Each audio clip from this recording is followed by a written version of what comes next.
السلام علیکم ورحمۃ اللہ۔ این نیوز کے پروگرام حسن سیرت میں ہوں آپ کا میزبان اکرم حریری۔ ناظرین، آج ہم گفتگو کریں گے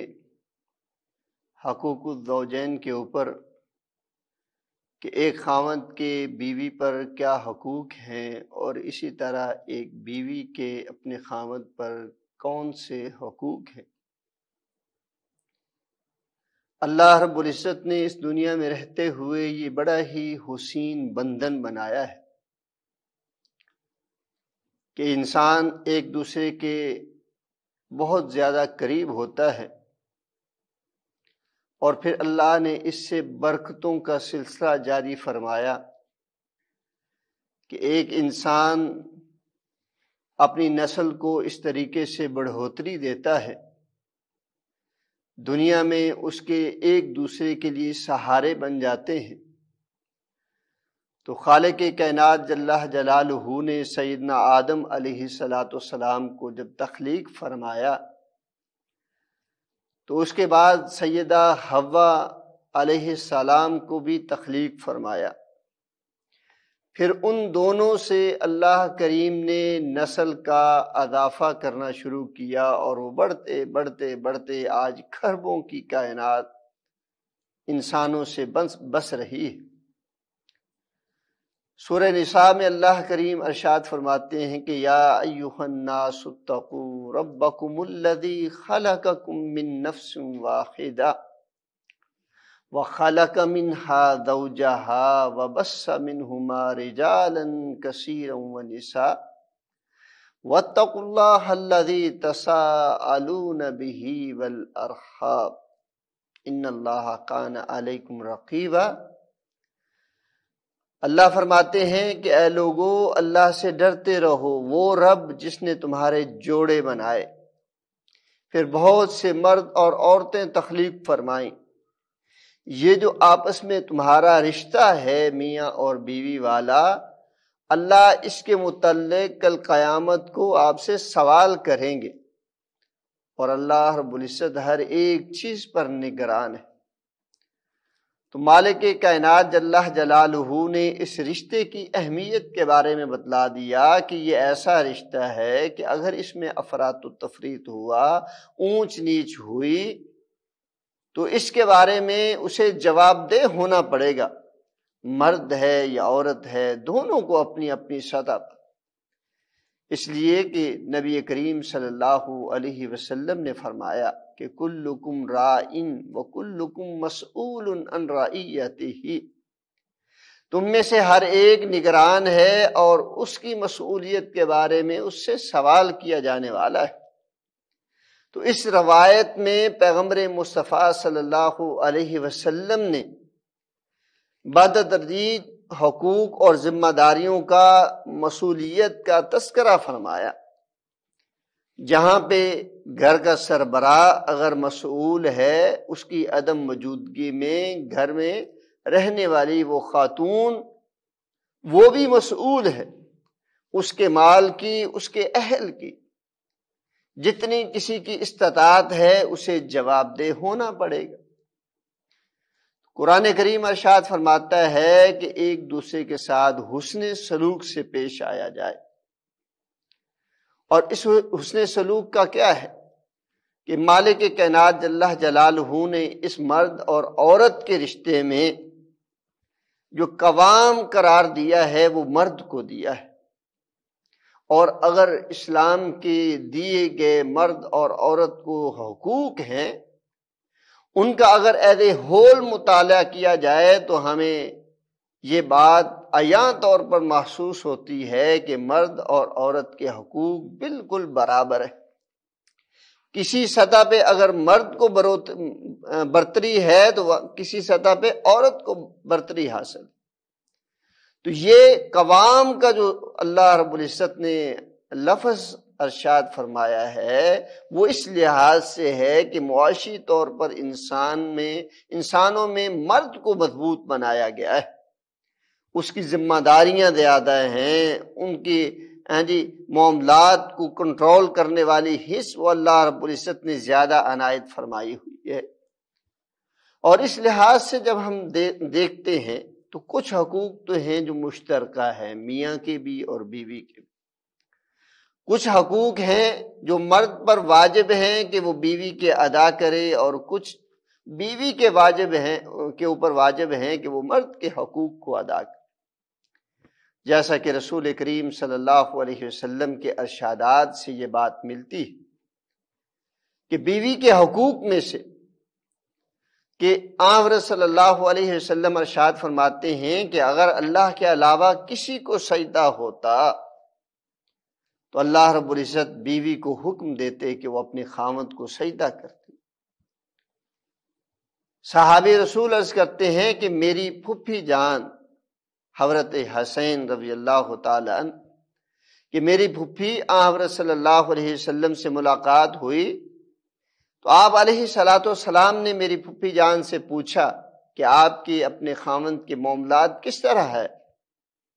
تو انہوں نے عرض کیا کہ اللہ کے رسول میں اپنے خاوند کی خوب خدمت کرتی ہوں، الا یہ کہ میں عاجز آ جاؤں کہ میری اتنی استطاعت نہ ہو، اپنی استطاعت کے مطابق بھرپور ان کی خدمت بھی کرتی ہوں، اطاعت اور فرما برداری بھی کرتی ہوں۔ تو آن صلی اللہ علیہ وسلم نے ارشاد فرمایا کہ فنظری ھذا انت منہ، اس لحاظ سے اپنے مقام کو دیکھتی رہنا، اپنی ذمہ داریوں کو محسوس کرتی رہنا، اس لیے کہ فَإِنَّهُ هُوَ جَنَّتُكَ وَنَارُكَ۔ اولاد کے لیے اللہ رب العزت نے یہ الفاظ ارشاد فرمائے کہ اس کے لیے ان کا والد وہ جنت بھی ہے، جہنم بھی ہے۔ یہاں پہ عورت کے لیے اس کے خاوند کا تذکرہ فرمایا کہ اس کا خاوند اس کے لیے جنت بھی ہے اور جہنم بھی ہے۔ حضرت صلی اللہ علیہ وسلم کی تعلیمات سے ہمیں محسوس ہوتا ہے، اور اس کے لیے مثالیں بھی ہمارے سامنے موجود ہیں، کیوں نہ ہو کہ ہم خانوادہ رسول صلی اللہ علیہ وسلم سے ہی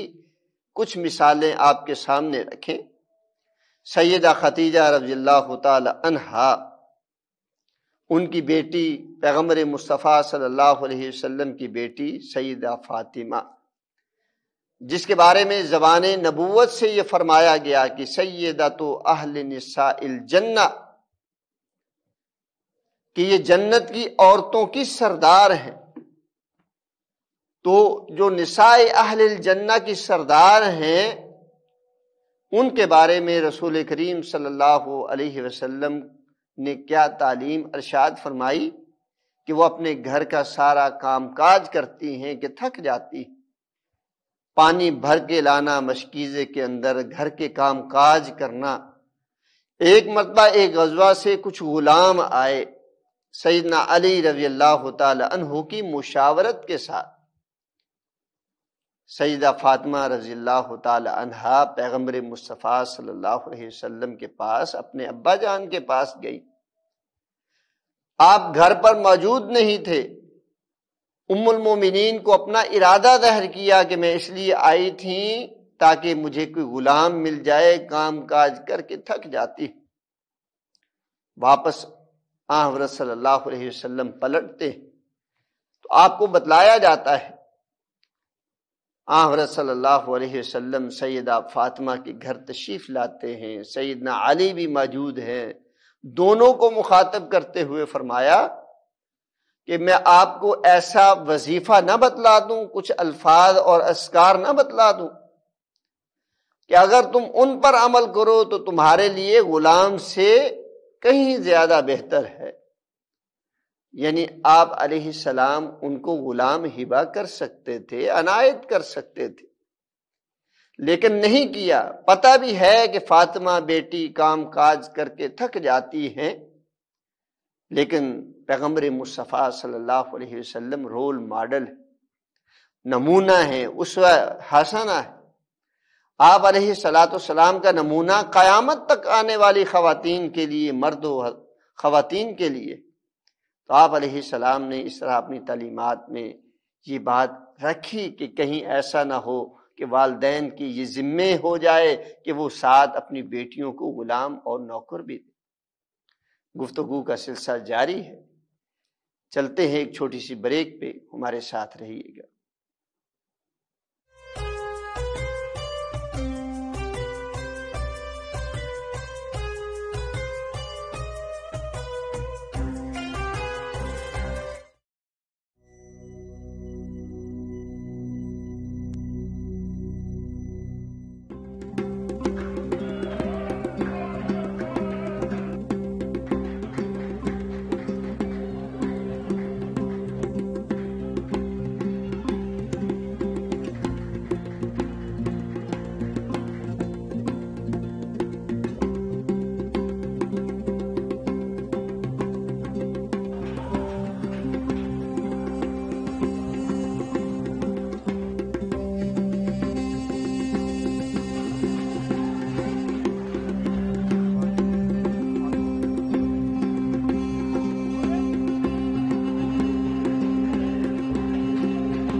ڈی جی خان میں جو ترقیاتی کام ہم نے دیکھا ہے، کیا کہیں گے اس کے اوپر؟ سردار عثمان خان نے اقتدار میں آ کے پورے پنجاب اور اسپیشلی راجن پور ڈی جی خان کو فوکس کیا۔ این نیوز جو یہاں بڑا اچھا شہر کے لیے ہے، لوکل نیوز کے لیے بڑی پازیٹیو نیوز دینے کے لیے بھی شہر کے لیے اوورال ایک اچھی چیز ہے یہ۔ میں بھی ان کو یہاں نواں دفتر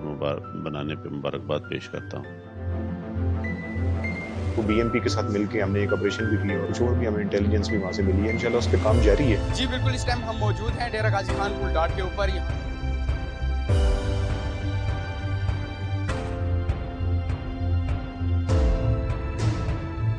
پیٹرولنگ بھی کی جا رہی ہے، بین الصوبائی چیک پوسٹ ہیں، ان کے اوپر چیکنگ مزید مؤثر کی جا رہی ہے۔ ڈی جی خان میں فرسٹ ٹائم اتنے بڑے بڑے پروجیکٹس دیے ہیں۔ کارڈیالوجی کو وزٹ کیا ہوگا، ہمارا مدر اینڈ چائلڈ ہے۔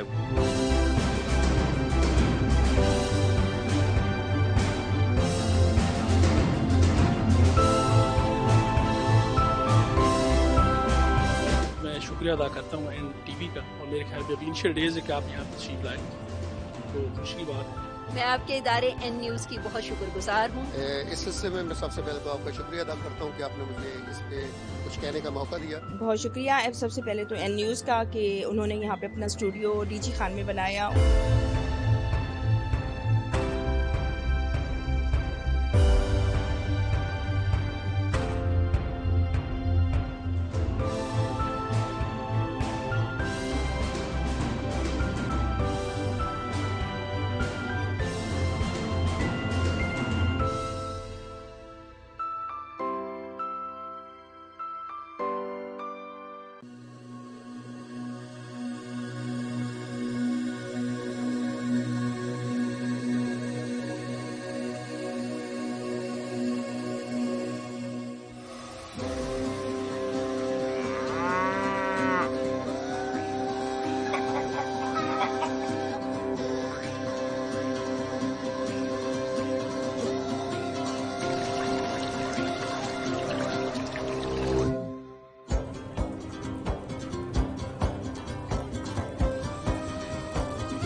السلام علیکم ورحمۃ اللہ۔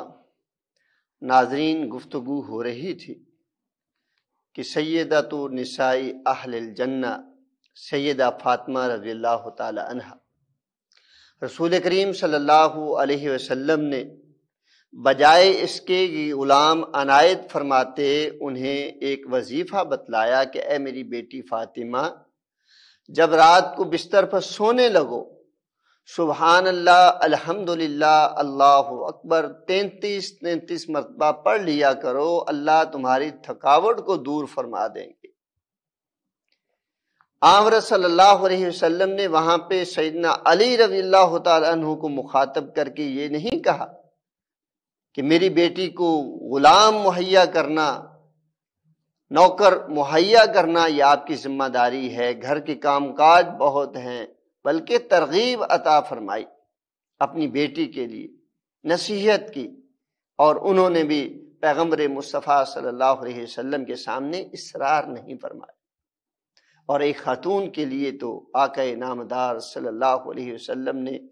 تو بہت ہی زیادہ آسانیاں عنایت فرما دی۔ فرمایا کہ 5 وقت کی نماز ادا کرتی رہے،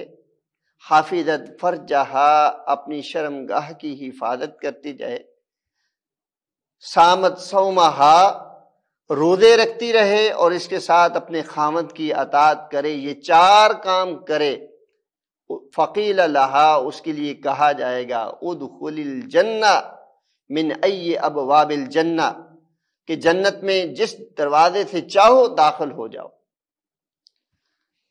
نمازوں کی پابندی، رمضان کے روزے، جسم کی حفاظت، اور اس کے ساتھ اپنے خاوند کی اطاعت اور فرما برداری۔ تو آن صلی اللہ علیہ وسلم کی تعلیمات سے جو بالخصوص ہمیں ہدایت ملتی ہے کہ عورتیں اپنے خامدوں کی ناشکری نہ کریں، اور پیارے پیغمبر صلی اللہ علیہ وسلم نے تنبیہاً ایک ان کے لیے ارشاد فرمایا کہ میں نے جہنم میں دیکھا ہے بہت سی عورتوں کو تکفرن العشیر، جو اپنے خامدوں کی ناشکری کرنے والیاں تھیں۔ تو چند ایک حقوق ہیں عورتوں کے اپنے خامدوں کے، ان میں سے بالخصوص ایک مرتبہ پھر ان کا اعادہ کیے دیتا ہوں کہ اپنے جسم کی حفاظت کریں، خامدوں کی ناشکری نہ کریں، نماز اور روزے کی پابندی کرتی رہے، اور بالخصوص اپنے بستر کی حفاظت کرے۔ حضرت صلی اللہ علیہ وسلم نے ارشاد فرمایا کہ کوئی بھی عورت اپنے خامد کے بستر کو کسی کے ساتھ شریک نہ کرے، یہاں تک کہ آداب کے لحاظ سے بھی، جس طرح کہ حضرت صلی اللہ علیہ وسلم کی بیوی حضرت ام حبیبہ رضی اللہ تعالی عنہا، غالباً ابو سفیان کی بیٹی ہیں، معاہدہ حدیبیہ کے ٹوٹنے کے بعد جب وہ اس کی توثیق کے لیے آتے ہیں تو انہوں نے اپنے بستر پر اپنے والد کو بیٹھنے سے انکار کر دیا، کہا کہ یہ اللہ کے رسول کا پاکیزہ بستر ہے، آپ اس پر نہیں بیٹھ سکتے۔ تو یہاں تک احترام ہونا چاہیے۔ اور دوسری طرف اگر دیکھا جائے کہ خامدوں کے کیا حقوق ہیں، تو یہ بہت بڑی ذمہ داری ہے یہاں پر خامد کی۔ اس رشتے کے اندر رسول کریم صلی اللہ علیہ وسلم نے ارشاد فرمایا ہے کہ وَآتُوا صَدَقَاتُهُنَّ نِحْلًا، کہ ان کے جو حق مہر ہیں وہ خوشی خوشی ادا کیا۔ تو خامد کی سب سے پہلی ذمہ داری یہ ہے کہ عورت کے ساتھ نکاح کرتے ہوئے جو اس نے حق مہر مقرر کیا ہے وہ اسے دے دیا جائے۔ یہ نہیں جیسا کہ ہمارے اس سرائکی بیلٹ کے اندر ہوتا ہے، دونوں فریق بیٹھتے ہیں، حق مہر کو طے کرتے ہیں، یہ اتنے ایکڑ زمین ہو، اتنے لاکھ روپے ہوں، اتنے تولے سونا ہو۔ دونوں پارٹیاں سمجھتی ہیں کہ اس نے دینا نہیں، ہم نے لینا نہیں۔ ہاں جی، دینے والا سمجھتا ہے کہ محض لکھنے کی حد تک ہے، لینے والے سمجھتے ہیں کہ محض لکھنے کی حد تک، عملاً جو ہے اس پر عمل نہیں ہونے والا۔ تو یہ باتیں سراسر دھوکے پر مبنی ہیں کہ اس پاکیزہ رشتے کی ابتدا کے اندر ہی اگر ایسا دھوکہ ہمارے اذہان کے اندر ہوگا تو اس رشتے میں پاکیزگی اور اچھائی جو ہے وہ کہاں سے آئے گی؟ تو حضرت صلی اللہ علیہ وسلم نے اس رقم کی ادائیگی کو، چاہے وہ تھوڑی ہے یا زیادہ ہے، خوشی خوشی ادا کر دینا چاہیے۔ اور یہ رقم، یہ حق مہر کا جو خزانہ ہے، یہ کسی صورت میں معاف نہیں۔ حضرت صلی اللہ علیہ وسلم کے اصحاب سے ہمیں یہ سنت ملتی ہے، آپ علیہ الصلوۃ والسلام کے گھر سے یہ ہمیں سنت ملتی ہے کہ آپ نے نکاح کیے، ان کا معمولی سا حق مہر ہوتا تھا، اپنی بیٹیوں کے نکاح کیے کہ اونچا لمبا چوڑا حق مہر نہیں ہوا کرتا تھا۔ اسی طرح صحابہ کرام رضوان اللہ علیہم اجمعین کے نکاح ہوئے، جیسا کہ حضرت ابو سلمہ رضی اللہ تعالی عنہ کہ ان کے شرط میں ام سلمہ نے یہی رکھا کہ اسلام قبول کر لیجئے، یہی آپ کا حق مہر ہوگا۔ حضرت عبد الرحمن بن عوف ہجرت مدینہ کے بعد آپ نے ان کے ہاتھوں پر رنگینی دیکھی، فرمایا کہ خیریت ہے؟ کہا کہ میں نے گٹھلی کے برابر سونا دے کر کسی عورت سے نکاح کر لیا ہے۔ تو یعنی آپ علیہ الصلوۃ والسلام کی تعلیمات سے ہمیں اندازہ ہوتا ہے، معلوم پڑتا ہے کہ حق مہر کی رقم چاہے تھوڑی ہی کیوں نہ ہو، لیکن اس کو ادا ہر صورت کرنا چاہیے۔ بعض لوگ اس لیے ادا نہیں کرتے کہ یہ اپنے بھائیوں کو دے دے گی، اپنے والدین کو دے دے گی، تو یہ رقم، یہ خزانہ، یہ حق مہر کی جو بھی اماؤنٹ طے پائی ہے، یہ عورت کا اپنا مال ہے، وہ چاہے جس انداز سے اس کا تصرف کرے، کوئی اس کو پوچھ نہیں سکتا۔ تو حضرت صلی اللہ علیہ وسلم کی ایک اور حدیث مبارکہ ہے نکاح کے عام کرنے کے حوالے سے کہ جس قدر نکاح میں حق مہر کی رقم کم ہوگی، اسی قدر اس گھرانے میں برکتوں کا نزول زیادہ ہوگا۔ دوسرے نمبر پر نان و نفقہ ہے، لباس ہے۔ آپ علیہ الصلوۃ والسلام نے حکم دیا کہ معروف کے مطابق جو خود کھاتے ہو ان کو کھلاؤ، جو خود پہنتے ہو ان کو پہناؤ، اور جو طریقہ معروف کا ہے، یہ نہیں کہ اتنا زیادہ اسراف کے ساتھ خرچ کرو کہ کنگال ہو کے رہ جاؤ، اور یہ بھی نہیں کہ اپنے ہاتھوں کو کھینچ کے رکھو کہ جہاں ضروری خرچ کرنا ہے وہ خرچ نہ کرو۔ تو حضرت صلی اللہ علیہ وسلم نے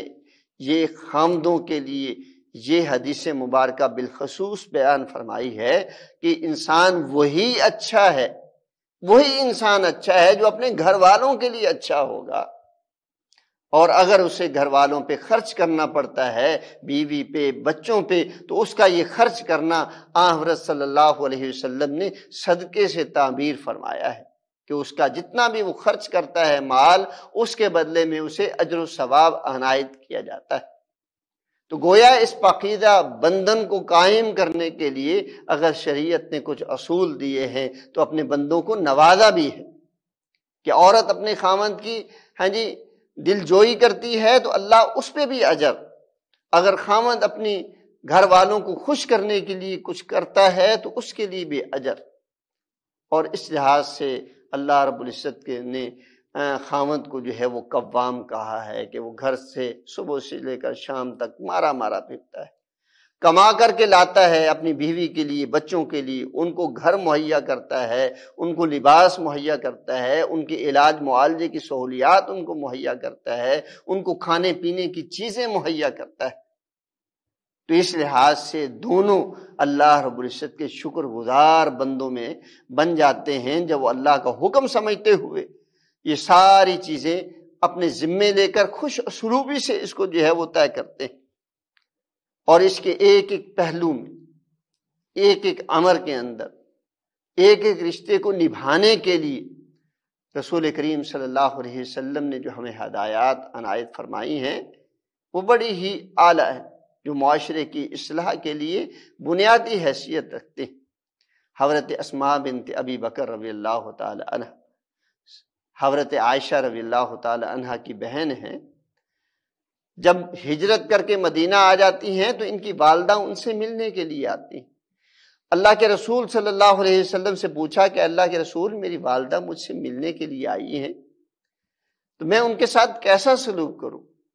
پیارے پیغمبر صلی اللہ علیہ وسلم نے ارشاد فرمایا کہ معروف جس طرح تو اس کی مدد کر سکتی ہے تو کر، اور یہ اپنے خاوند کے بارے میں ارشاد فرماتی ہیں کہ میرے جب شادی حضرت زبیر سے ہوئی، آپ کے پھوپھی داد بھائی تھے، تو وہ اتنے زیادہ مالدار نہ تھے، اور جو ان کی زمین ملی تھی وہ تقریباً 2 میل کے فاصلے پر تھی۔ میں ان کے گھوڑے کے لیے گھاس بھی لایا کرتی تھی اور گٹھنیاں اکٹھی کر کے اپنے سر پہ لاد کے بھی لایا کرتی تھی۔ تو گویا مشقت اگر خاوند کے لیے اس کے ساتھ تعاون کے لیے برداشت کرنا پڑتی ہے تو وہ بھی کی جائے. اور بنیادی یہاں پہ ذمہ داری ایک مرد کی ہے کہ وہ اپنے آپ کو اس قدر مضبوط بنائے، حسن سلوک کے لحاظ سے بھی اور مالی لحاظ سے بھی.